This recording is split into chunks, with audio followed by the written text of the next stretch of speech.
하나님의 크신 은혜와 사랑이 여러분과 함께 하심을 믿습니다. 네. 오늘 아침에 기온이 뚝 떨어지면서 가을의 느낌을 물씬 받게 되는 것 같습니다. 계절의 변화 때마다 우리의 모든 상황 속에서도 늘 함께 하시는 하나님께서 오늘 여러분 가운데 은혜를 베풀어 주실 줄 믿습니다. 우리가 이단이라고 하는 한자를 보면 달을 이자, 끝단자를 쓰는 것을 볼 수가 있어요. 끝이 다르다. 끝이 다른 집단이 바로 이단이죠. 교회에 들어온 이단 세력들이 교회를 미혹하는 것을 볼 수가 있습니다. 그들이 유포하는 가르침은 교회의 교훈과 매우 유사해서 분별하기가 어려워요. 왜냐하면 처음 시작하는 내용과 그 전체적인 내용들이 다 성경을 인용하고 있기 때문에 성경 말씀인가라고 푹 빠져들 수가 있는 것이죠. 더군다나 그들이 우리에게 주는 말은 굉장히 귀가 솔깃하게 할 수 있는 그래서 우리의 마음을 빼앗을 수 있는 그런 말들을 많이 합니다. 그래서 하나님을 의지하면 복을 받고 자자손손 하나님의 은혜가 임하고 또 하나님의 영으로 인도해 주시고 그런 이야기들을 많이 하거든요. 그러니까 우리를 위하는 말, 우리의 귀에 쏙쏙 들어올 수 있는 그런 말들을 많이 해요.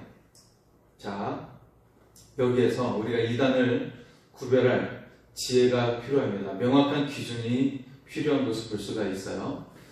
요한은 그 분별 기준과 대처 방법을 오늘 말씀을 통해 우리에게 전해주고 있습니다. 진짜와 매우 유사한 가짜를 구별하라는 것이죠. 여러분, 우리의 삶 주변에도 보면 진짜와 매우 유사한 가짜를 많이 볼 수가 있어요. 사실 요즘에 AI가 발달이 되고 또 딥페이크 기술이 발달이 되면서 어때요? 그 사람의 얼굴이고 그 사람의 목소리인데 아주 영상 속에서 아주 엉뚱한 것들을 해내는 그런 영상들이 나오는 경우가 있을 수 있는데 그것이 바로 사실은 가짜인 것이죠. 그 사람의 얼굴과 목소리 톤을 흉내내고 있지만 사실은 그가 한 행동이 아니라 AI 기술을 통해서 그런 모습을 만들어낸 딥페이크 기술인 것을 볼 수가 있어요. 대표적으로 이제 고인이 되신 영국의 엘리자베스 여왕이 그런 딥페이크 기술로 방송에 나온 적이 있었어요. 그래서 점잖게 이야기하다가 갑자기 춤을 추는 동작을 선보이는 그런 내용이 가짜인데 그런 영상으로 나온 적이 있었습니다.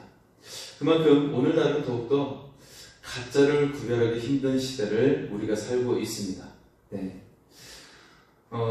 그리고 일제시대 때도 보면 우리나라의 그런 이제 왕조들 있죠. 왕조.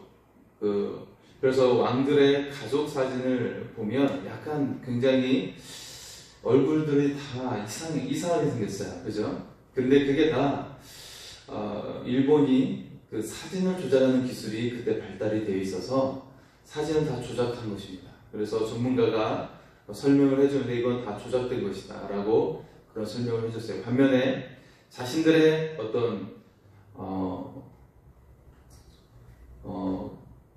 장군이나 그리고 자신들의 그 일본 인물들에 대해서는 뭐 천황이랄지 그런 인물들에 대해서는 굉장히 뭐 잘생긴 얼굴로 표현되어지는 그래서 사진을 조작하는 그런 기술들을 그 시대에 많이 사용했다고 전하고 있습니다. 이처럼 가짜인데 진짜처럼 조작하는 것들이 과거에도 있었고 오늘날에는 더욱더 교묘하게 이루어지고 있다는 것을 볼 수가 있어요. 그런데 바로 기독교 안에 그런 것들이 들어와 있다는 것이 큰 문제라는 것입니다.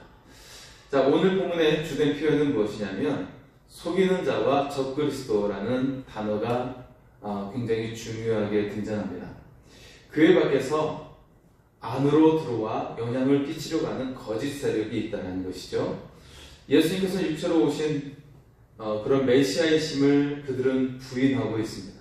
부인하고 예수님이 육체로 오지 않았다라고 가르치려는 자들이었습니다. 요한은 이들의 영향력을 조심하라고 성도들에게 당부를 하고 있습니다. 자, 오늘 말씀 먼저 첫 번째로 보면 속이는 자의 출현을 주의하라고 말씀하고 있어요. 속이는 자들이 교회에 출현하게 되는 것을 주의하라. 네. 자, 지금도 사단을 그 세력들이 교회를 넘어뜨리려고 합니다. 네, 진리와 구분하기 어렵도록 포장하여 인간의 욕심을 자극하고 있습니다. 이단이 교회 안에서 힘을 내고 있는 이유가 무엇일까요? 그것은 우리가 복음을 알기보다는 세상에 더 관심을 갖고 그래서 세상적인 생각으로 더 많은 것들을 소유하기를 원하고 더 많은 연봉을 원하고 더 성공하기를 원하는 마음이 우리 가운데 있기 때문에 우리가 쉽게 이단에게 넘어가는 경우를 볼 수가 있다는 것이죠. 자, 성경에 대해 우리가 충분히 알고 있다면 그리고 정말 하나님을 향한 그런 신앙을 우리가 중심으로 추구한다면 사탄의 거짓에 속아 넘어가지 않게 될 것입니다. 자, 그래서 오늘 7절의 말씀은 다음과 같이 말씀을 하고 있어요. 7절입니다. 미혹하는 자가 세상에 많이 나왔나니 이는 예수 그리스도께서 육체로 오심을 부인하는 자라. 이런 자가 미혹하는 자여 저 그리스도니. 요한은 속이는 자가 많이 출현하고 있다라고 말씀하고 있어요. 미혹하는 자가 세상에 많이 나왔다라는 것이죠. 미혹하는 자의 특징은 예수 그리스도가 육체로 오셨다라는 것을 부인하는 자들입니다. 그들이 바로 미혹하는 자여 적그리스도라고 소개하고 있는 것이죠. 네. 그래서 예수님은 영으로 오셨기 때문에 그렇게 놀라운 일을 행했다. 영으로 오셔가지고 우리에게 나타나셨다. 그런 식으로 이렇게 거짓 교사들이 전하고 있었던 것입니다. 요한은 성도들에게 거짓 교사들을 주의하라고 당부합니다. 거짓 교사들은 교회를 순회하면서 악한 영향력을 떨치고 있었어요. 자, 10절과 11절의 말씀을 보겠습니다. 누구든지 이 교훈을 가지지 않고 너에게 나아가거든 그를 집에 들이지도 말고 인사도 하지 말라. 그에게 인사하는 자는 그 악한 일에 참여하는 자이니라. 요한은 거짓 교사들이 바로 적그리스도라고 칭하고 있습니다.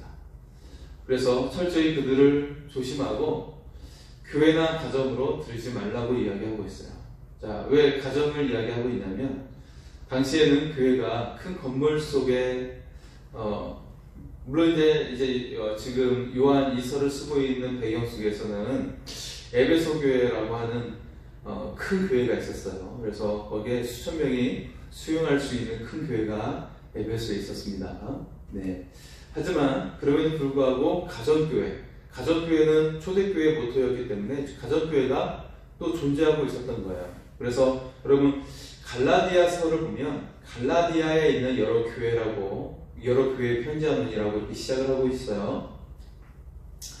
그래서 이 여러 교회는 바로 건물이 있는 교회가 아니라 바로 가정교회들을 이야기하고 있는 것입니다. 그래서 갈라디아 교회는 여러 가정교회를 이야기하고 있는 것을 볼 수가 있어요. 자, 특히 오늘 이 이단이 존재하는 이 설명하고 있는 이 내용이 또 갈라디아와도 연결이 되어 있는 말씀입니다. 갈라디아에 있는 여러 교회들을 향해, 가정교회를 향해 이런 거짓 교사들이 방문을 하면서 거짓 내용을 퍼뜨리고 있었던 것이죠. 그래서 예수님이 육신으로 오지 않았다라는 것을 부정하고 있었다라는 것입니다.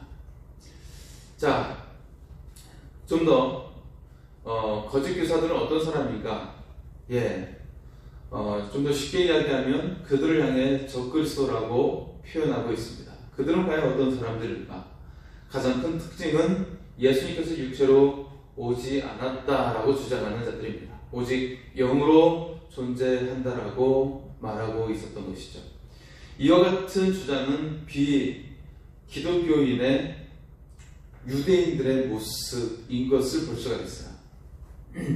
기독교인들이 아닌 유대인들의 모습이라는 것이죠. 그들은 예수님을 믿지 않는 이 유대인들이 예수님에 대해 잘못된 정보를 의도적으로 퍼뜨리고 있었어요.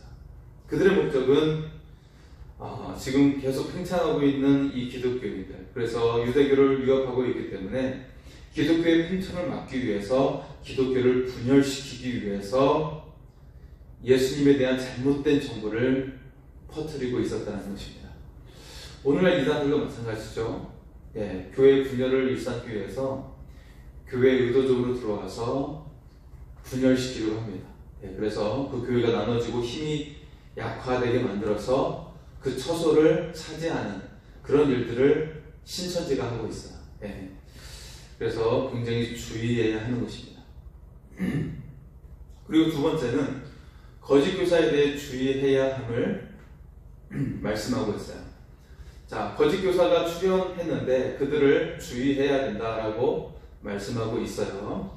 자, 요한 1서도 마찬가지죠. 요한 1서에서도 사랑에 대해서 많이 말씀을 우리에게 전하면서 특히 그 가운데 우리 사랑하는 자들에게 거짓 교사들을 주의하라고 당부했던 내용이 요한 1서의 내용이었어요. 그래서 우리가 지금 보고 있는 요한 2서는 요한 1서의 요약본이라고 볼 수도 있습니다. 요약본이라고 볼 수가 있어요. 그래서 요한 1서는 5장에 걸치는 좀 더 긴 서신이었다면 요한 2서는 한 장으로 구성된 요약본이라고 여길 수가 있습니다. 자, 거짓 교사들이 교회를 분열하고 혼란을 야기하고 있기 때문에 그들을 조심하라고 당부하고 있습니다. 더구나 교회 혼란이 일어나고 있고 이 상황 속에 지금 이 서신이 쓰고 있는 그 상황 속에서 교회에 세상으로부터 핍박을 받고 있는 상황이에요. 핍박을 받고 있는 이 상황 속에서 성도들의 마음이 많이 흔들리고 있는 상황이었어요. 그렇기 때문에 그런 거짓 교사들의 말이 들어오면 그들의 신앙을 잃고 다시금 세상으로 돌아가든지 아니면 유대인들 중에서는 유대교로 돌아가든지 그런 상황을 맞이할 수 있는 그런 상황이었습니다. 자, 그렇기 때문에 주의하라고 더욱더 요한은 강조하고 있는 것입니다. 요한은 성도들에게 우리가 일한 것을 잃지 말고 온전한 상급을 받도록 스스로 조심하라고 명령하고 있습니다. 그들의 가르침을 조심하라는 것이죠. 거짓 교사를 주의하는 두 가지 이유를 제시하고 있는데, 첫 번째는 우리가 지금까지 수고했던, 정말 목숨을 걸고 신앙을 지켰던 그 공로를 잃지 않도록 하기 위해서 조심하라는 거예요. 지금까지 힘쓰고 애써왔던 공로를 잃지 않기 위해서 조심하라는 것이고, 두 번째 이유는 우리가 온전한 상을 받기 위해서 거짓 교사를 조심하라는 것입니다. 온전한 상. 우리가 그리스도 예수님 앞에 설 때 받게 되는 온전한 상을 받기 위해서 거짓 교사를 조심하라는 것입니다. 이처럼 거짓 교사에 대해 주의해야 하는 명령을 우리에게 말씀을 하고 있는데, 그러면서 그 이유를 좀 더 부연하고 있습니다. 자, 9절의 말씀을 보겠습니다. 9절입니다. 지난처 그리스도의 교훈 안에 거하지 아니하는 자는 다 하나님을 모시지 못하되 교훈 안에 거하는 그 사람은 아버지와 아들을 모시느니라. 자, 그리스도 교훈 안에 있는 사람과 그렇지 않은 사람을 대조하고 있어요. 바른 진리 안에 거하는 것이 중요하다라는 것이죠. 그렇다면 여기서 그리스도의 교훈, 바른 진리는 무엇일까요? 그것은 그리스도에 대한 가르침을 올바른 가르침을 의미하는 것입니다. 그리스도의 올바른 가르침을 의미하는 거예요. 그것이 곧 바로 복음의 올바른 내용을 말하고 있는 것이죠. 자, 그래서 여기서는 이처럼 그리스도의 교훈과 그렇지 않은 두 그룹으로 대조를 하면서 우리에게 말씀을 전하고 있습니다. 결국 강조하고 있는 것은 그리스도를 통해 우리가 올바른 정체성을 가지라는 것입니다. 그래서 하나님과의 교제가 지속될 수 있도록 하라는 것이죠. 자, 여기서 우리 신앙생활에 있어서 가장 중요한 것이 무엇인지를 말해주고 있어요. 여러분, 신앙생활 하는데 가장 중요한 것이 무엇일까요? 기도의 응답을 받는 것일까요? 하나님을 잘 믿고 만사형통하는 것일까요? 이것이 신앙생활의 주된 목적일까요? 그렇지 않습니다. 여러분, 신앙생활의 정말 중요한 목적은 하나님과 깊은 관계를 맺는 것입니다. 네, 내 소유가 많든 적든, 지금 내가 건강하든 건강하지 못하든, 내가 지금 어떤 상황에 있든지 간에 상관없이 하나님과 깊은 관계를 맺는 것이 우리 신앙생활의 가장 중요한 목적이라는 것입니다. 이것이 가장 주된 목적이 되어야 하는 것입니다. 만사형통하는 것, 이것이 신앙생활의 목적이 아닙니다. 하나님과 나와의 관계, 그 깊은 관계를 맺는 것, 그 관계를 이루기 위해서는 내가 아무 소유가 없다 할지라도 내가 하나님과의 관계를 올바로 맺겠습니다 라고 하는 것이 가장 중요한 것입니다. 내가 목숨을 잃는다 할지라도 하나님과 깊은 관계를 맺는다는 것, 이것이 가장 중요한 것입니다. 여러분, 그럴 때 그 자녀들에게 하나님께서 또 아낌없는 은혜를 베풀어 주실 줄 믿습니다. 먼저 그 나라와 그 의를 구하라. 그래야 이 모든 것을 너에게 더하여 주시리라 라고 말씀하셨습니다. 먼저 그 나라와 그 의를 구함으로 여러분, 이 모든 것이 더해지는 은혜가 여러분에게 임할 수 있기를 축복합니다. 자, 오늘 세 번째는 성도를 향해 명령과 성도들 향해서 이어지는 그런 명령을 하고 있는데, 그것은 바로 거짓 교사들에 대해서 단호하게 행할 것을 명령하고 있어요. 그들에게 대해서 인사조차 받지 말라라고 굉장히 엄격하게 말씀을 하고 있는 것입니다. 자, 그래서 이 올바른 교훈을 지키기 위한 구체적인 행동에 대해서 우리에게 소개를 하고 있는 것이죠. 10절의 말씀을 보면요, 누구든지 이 교훈을 가지지 않고 너에게 나가거든 그를 집에 들이지도 말고 인사도 하지 말라 라고 말씀하고 있습니다. 만일 예수님이 그리스도이심을 받아들이지 않는다면 그를 집에 들이지도 말라는 것이에요. 인사도 하지 말라는 것입니다. 거짓 교사가 교회들을 순회하며 잘못된 거짓을 퍼뜨리고 있는 그런 상황을 염두하면서 이 말씀을 하고 있습니다. 네, 아까 말했던 것처럼 교회는 또 가정교회로 형성되어 있기 때문에 집에조차도 들이지 말라고 말씀하고 있는 것이죠. 초대교회는 순회 선교사들을 받아들여서 말씀을 듣는 그런 관습이 있었습니다. 그래서 선교사님들이 곳곳에 다니면서 말씀을 증거하면 그를 모셔서 듣는 그런 일들이 쉽게 이루어지고 있었어요. 이때 거짓 교사들이 그런 기회를 갖도록 제공하지 말라는 것이죠. 네, 그들을 결코 받아들이지 말라, 인사도 하지 말라라고 엄격하게 말씀하고 있습니다. 자, 11절에 그 이유를 좀 더 설명해 주고 있습니다. 11절입니다. 그에게 인사하는 자는 그 악한 일에 참여하는 자입니다. 만일 그들을 받아들인다면 너희가 악한 일을 도모하는 것이다, 악한 일에 함께하는 것이다 라고 지적하고 있습니다. 당시 사람들을 환대하고 가정에 드리는 것은 코이노니아예요. 교제하는 것이었어요. 그런데 그들과 교제한다는 것은 그들의 거짓 가르침에 동조하는 것이기 때문에 그 시작조차 하지 말라는 것입니다. 어찌 보면 이 모습이 사랑하라는 계명, 서로 사랑하는 계명에 배치된 것처럼 여겨집니다. 하지만 사랑은 반드시 진리로 분별하는 것과 함께 가야 한다고 고린도전서 13장은 우리에게 말씀하고 있어요. 사랑은 진리와 함께 거하느니라 이렇게 말씀하고 있어요. 진리로 분별하지 않는 사랑은 사랑이 아니라는 것이죠. 여러분 생각해 보세요. 나쁜 짓만 하는 그런 친구가 있는데 그 친구를 내가 사랑으로 대한다고 하면서 그 악한 일에 동조한다면 여러분 어떻게 하시겠습니까? 예, 그러면 나도 범법자가 되는 것입니다. 악한 일을 하는 사람이 되는 거예요. 사기를 자주 치는 그 친구와 함께 동업을 하면 나도 범법자가 되는 것입니다. 법을 어기는 사람이 되는 것입니다. 죄인이 되는 것이죠. 이처럼 사랑은 진리 안에서 사랑하라고 성경은 우리에게 그 기준을 정확하게 제시하고 있습니다. 요한은 오늘 말씀 4절과 6절 말씀 속에 보면 진리 안에서 행하는 것을 먼저 이야기하고 있어요. 진리 안에서 행하고 그리고 그러면서 우리에게 사랑의 계명을 언급하고 있습니다. 이는 진리 안에서 사랑하는 것이 중요함을 강조하고 있는 것이죠. 여러분, 우리가 진리 가운데 사랑할 수 있기를 원합니다. 여러분, 가족 사랑도 마찬가지고 친구를 사랑하는 것도 마찬가지예요.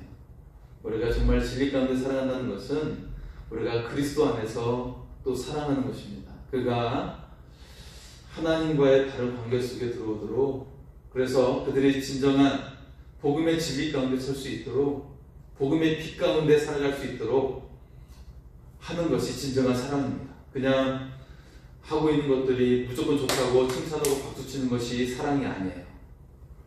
그것이 사랑이 아니고 정말 복음의 진리 안에 들어오도록, 복음의 진리 안에서 살아가도록 하는 것이 진정한 사랑입니다. 우리가 이처럼 복음의 진리 안에서 함께 구원의 사람이 되고 그리고 진정한 사랑을 나눌 수 있기를 소원합니다. 자, 마지막 이제 문안 인사와 마침의 내용으로 모든 내용을 끝맺고 있습니다. 거짓 교사를 집에 들이는 것, 그것은 거짓을 동조하는 일이라고 말씀하고 있어요. 거짓 교사와 교제하는 일은 악을 도모하는 일이라고 엄격하게 우리에게 경고하고 있습니다. 타 종교를 배격하는 무례한 기독교가 되라는 말이 아닙니다. 그런 말을 하고 있는 것이 아니라 거짓에 대해 분별 없이 대응하는 그런 무모함을 경계하고 있는 것입니다. 요한은 거짓과는 인사도 하지 말라고 우리에게 단호하게 당부하고 있습니다. 단호하게 끊으라는 것이죠. 이제 요한은 주의 성도들에게 인사하며 마치고 있는데요. 12절과 13절의 말씀입니다. 내가 너에게 쓸 것이 많으나 종이와 먹으로 쓰기를 원하지 아니하고 오히려 너에게 가서 대면하여 말하려 하니 이는 너희 기쁨을 충만하게 하려 함이라. 택하심을 받은 내 자매의 자녀들이 내게 문안하느니라. 아멘. 네. 자, 요한은 누구보다 사랑에 대해서 강조를 많이 했어요. 요한 1서에서도 그렇고 요한 2서도 앞에서는 사랑에 대해서 우리에게 계속 말씀을 나누고 있어요. 그 사랑이 가득하기 때문에 사랑하는 자들을 향해서 너희가 진리 안에 서기를, 그래서 거짓 교사들에 의해서 현혹되지 않기를 사랑하는 마음으로 그렇게 당부하고 있는 것입니다. 이처럼 서로 사랑을 하는 이 사도가 거짓 교사를 집에 들이지도 말고 인사도 하지 말라고 단호하게 명령하고 있는 것은 악에 대해서는 절대 타협해서는 안 된다라고 하는 그런 중요한 내용 때문에 그런 것입니다. 악에 대해 타협하면 우리가 거꾸로 넘어지고 복음의 진리 가운데 우리가 살지 않기 때문에, 복음의 진리 안에서 살지 못하기 때문에 우리에게 그렇게 단호하게 당부하고 있는 것입니다. 이제 요한은 편지를 마무리합니다. 성도들에게 쓸 것이 많지만 글이 아니라 얼굴을 보기를 원한다고 말하고 있습니다. 요한 안에 가득한 사랑을 잘 표현해주고 있는 그런 말이죠. 요한은 진정한 사랑과 진정한 복음을 위해 살았습니다. 여러분, 비슷한 것은 가짜입니다. 비슷하다고 쭉 그 내용을 담고 있다가, 그런 비슷한 내용을 담고 있다가 끝에서 다른 말을 하는 것이 바로 이단이에요. 달을 이자 끝단자, 그들이 바로 이단입니다. 교묘하게 속이려고 하는 적그리스도인 것입니다. 우리도 올바른 복음을 위해서 가짜와 맞서 싸워야 합니다. 진리 안에서 살아감을 통해 하늘의 큰 상급을 받게 될 줄 믿습니다. 하나님께서 그의 자녀들에게 놀라운 상급을 준비하고 있습니다. 우리가 오직 진리 안에 거함으로 말미암아, 그리고 복음의 빛 가운데 거함으로 말미암아 하나님께 상속을 받는 하나님의 자녀로 살아갈 수 있기를 소원합니다. 하나님의 은혜가 여러분과 늘 함께 하실 줄 믿습니다. 이 시간 하나님은 너를 지키시는 자, 우리 그 찬양으로 나아가고 또 기도하겠습니다. 하나님은 너를